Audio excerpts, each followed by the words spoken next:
परमात्मा ने ज्ञान यही दिया, लेकिन ज्ञान कम, हम समाधान ज़्यादा चाहते रहे।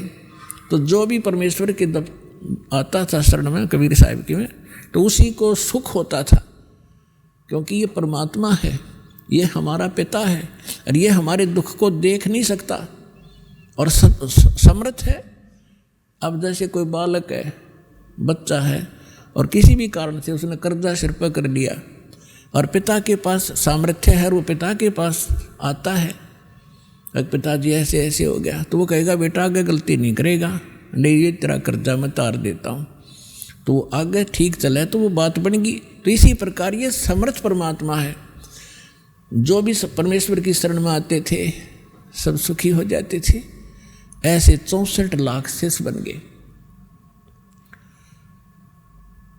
और कारण क्या रहा कि हमने उस परमात्मा को परमात्मा नहीं माना, हमने ज्ञान आधार नहीं किया, समाधान को आधार किया, और जब सुख होते चले गए फिर वो बकवाद हमारे मन में फिर घर कर गई, जिस कारण से हम 64 लाख के 64 लाख यहीं फिर भटकते रह गए, पार नहीं हो पाए। नहीं तो उसमें पार कर सकते थे। उसका कारण ये रहा, कबीर साहब ने कहा है कि ज्ञान संपूर्ण हुआ नहीं और हृदय नहीं छिदावे, और देखा देखी भक्ति का यो रंग नहीं ठहरावे। जब तक आपको ज्ञान संपूर्ण नहीं होगा तब तक आप इस भक्ति मार्ग पर स्थिर नहीं हो सकते। आप डगमग हो जाओगे। कोई भी बीच में आकर आपको भ्रमित कर देगा, नहीं आप इधर गलत जा रहे हो, अब इधर चलो, आपकी दिशा आपको दिग्भ्रष्ट कर देगा। तो फिर पता नहीं, अब जाना था पूर्व में और चला दिया, भेज दिया उत्तर में, तो बहुत दूर चले जाओगे। ऐसे हम भटकते रहे। तो अब परमात्मा ने ये ज्ञान इसलिए आपके लिए तैयार किया है, पहले आपको शिक्षित किया। पुण्यात्माओं, जो दास वचन कह रहा है इसमें बहुत वजन है और सत्य से परिपूर्ण है। आज से 50-100 वर्ष पहले आप पिछला इतिहास देखो, लाखों वर्ष चले गए इस सृष्टि को, इस चतुर्युग में। कोई भी अपने जो आम नागरिक शिक्षा नहीं, अपनी नेक नीति से कमाई करके अपना परिवार पोषण ही करता था। एक वर्ग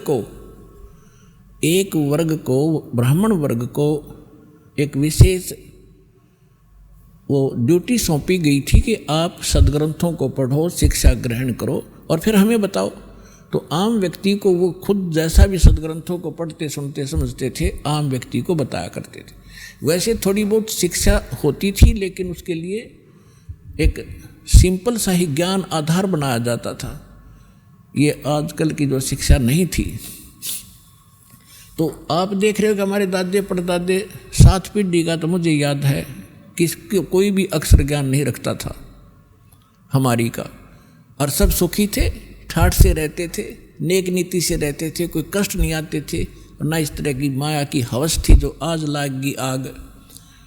तो परमात्मा ने वो इसलिए शिक्षित नहीं बनाया था कि ये बेईमान बना देती है। ये शिक्षा आपके अंदर अभिमान पैदा कर देती है। थोड़ा सा कोई पोस्ट प्राप्त कर लेता है, कोई अधिकारी बन जाता है, काख फूल जाती है उसकी, अरकल ना द्रंग मार जा, पैरालाइसिस हो जा, मुँह मगमाखी बड़े और लकड़े, कहाँ गई वो कहाँ गई वो बकवाद। तो जब तक जीव को अपने औकात का पता नहीं लगेगा, ये ठोकर पर ठोकर खाओगा। और सबसे बड़ा दुख और सबसे बड़ा बाधक भगवान के मार्ग में अभिमान होता है। तो इसलिए इस ज्ञान शिक्षा परमात्मा ने अब मजबूरन देनी पड़ी आपको, कि आपको चाहे कितने सुख दे देते यहाँ पर वाला स्थलों का आश्रम में, और आपको ज्ञान नहीं होता, आप फिर भी यहाँ से भाग जाते। अब पहले आपको ज्ञान से रंगा जाता, आपको इसलिए बुलाया जाता है कि आप रह कर यहाँ आए, और आपको यहाँ आने से बहुत लाभ होता है। आप जैसे आप सत्संग के लिए तैयारी करते हो, 4-5 दिन पहले तो अपने घर की सेटिंग करने लग जाते हो कि मैंने 2-3 दिन सत्संग में जाना है। तो वो भी आपके पुण्य शुरू हो गए, भगवान के लिए ही आपने किसी कोई भी सेटिंग की। फिर यहाँ आते हो, यहाँ तो दंडवत प्रणाम करते हो, 2 पैसे दान भी करते हो। ना तो ये पैसा कितने डॉक्टरों का लगाओ, ना कोई लेकर ना दे, वो लेकर भाग जाता, या कहीं और कोई पशु बिगड़ जा, या कोई और बिजनेस में हानि हो जाती, वो पैसा आपके पास नहीं रहना था। और इस दान करने से आपकी हानि में भी बचाव होकर आपके पुण्य साथ बनेंगे।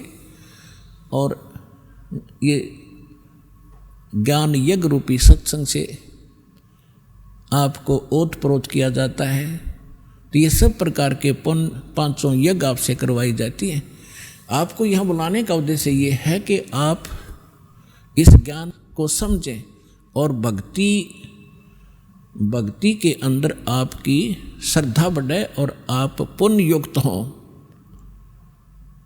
आप यहाँ आते हो 3-4 दिन, जिस अभी जिसका दाव लगता है परमात्मा की दया से, तो यहाँ फिर आप सारी क्रियाएं करते हो। सुबह का नित्य नेम भी कर लेते हो, मंत्र भी करते हो, सेवा भी करवाते हो, आरती भी सुनते हो, रामायणी भी कर लेते हो, फिर प्रणाम करते हो रह कर, फिर अपने भाई बहनों से मिलते हो जिनको यहाँ सुख हुआ है। तो आपका दृढ़ता आती है आपको कि सचमुच मेरा भी काम बनेगा जब इनके साथ ऐसा सुख हुआ। इसलिए आपको बुलाया जाता है।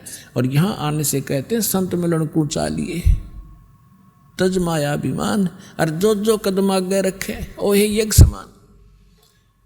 अब इस सतलोक आश्रम बरवाला में की तरफ आप जब भी रुझान बनाते हो, वहीं से आपके पुण्य प्रारंभ हो जाते हैं।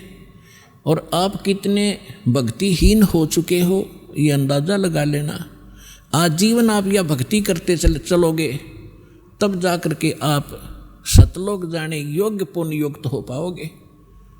तो आप कितने, जब सतलोक से आए थे तब आप कितने पुण्यकर्मी प्राणी थे। इस काल के होटल में आकर आपने सारी पूंजी का नाश कर दिया, आप एक भिखारी बन गए।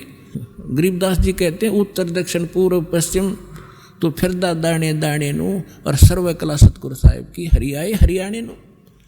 तो हम एक दाने के लिए धक्के खाते, और को इंग्लैंड में जा रहे, हर को अमेरिका में धनी बन काऊंगा। आपने यही धनी बना दे परमात्मा, जो नीत साबित होता है। करके देखो, भक्ति 100 सुख देगा, 100 बरकत देगा, 100 प्रकार के आपकी हानि टाल देगा, यही सुख हो गया। और फिर धन का करोगे क्या तुम? जब आपको ये अध्यात्म ज्ञान होगा, फिर आपको केवल गीता अध्याय नंबर 7 के श्लोक नंबर 29 याद रहेगा। गीता ज्ञानदाता कहता है कि जो प्राणी मेरे इस ज्ञान को आश्रय रख करके तत्वदर्शी संत की खोज कर लेता है, जिसने तत्वदर्शी संत मिल गया, मेरे इस ज्ञान को आश्रय कर लिया, तो फिर वो जो व्यक्ति जरा और मरण से छूटने के लिए प्रयत्न करते हैं, इस संसार की किसी भी वस्तु की वो इच्छा नहीं रखते। जरा माने वृद्ध अवस्था का कष्ट और मरण माने मृत्यु। अब भक्तात्माओं थोड़ा सा ज़्यादा जोर देना अध्यात्म मार्ग की ओर। या माया तो बतेरी जोड़ लिया आपने, और किसी के पास कोई सेठ बना दिखता नहीं। अरबपति देख लो, उसके ऊपर कम से कम 1 अरब पैसे होंगे तो 2 अरब कर्जा पाओगा। हमने नो दिखा 4 फैक्ट्री है इसके, लेकिन उसकी मेंटली हालत इतनी बुरी होती है, सपने में सुख नहीं उस मानस को। तो आपने ये इधर ज़्यादा ध्यान देना पड़ेगा भगवान की तरफ। इस मार्ग के ऊपर आपने आगे बढ़ना पड़ेगा।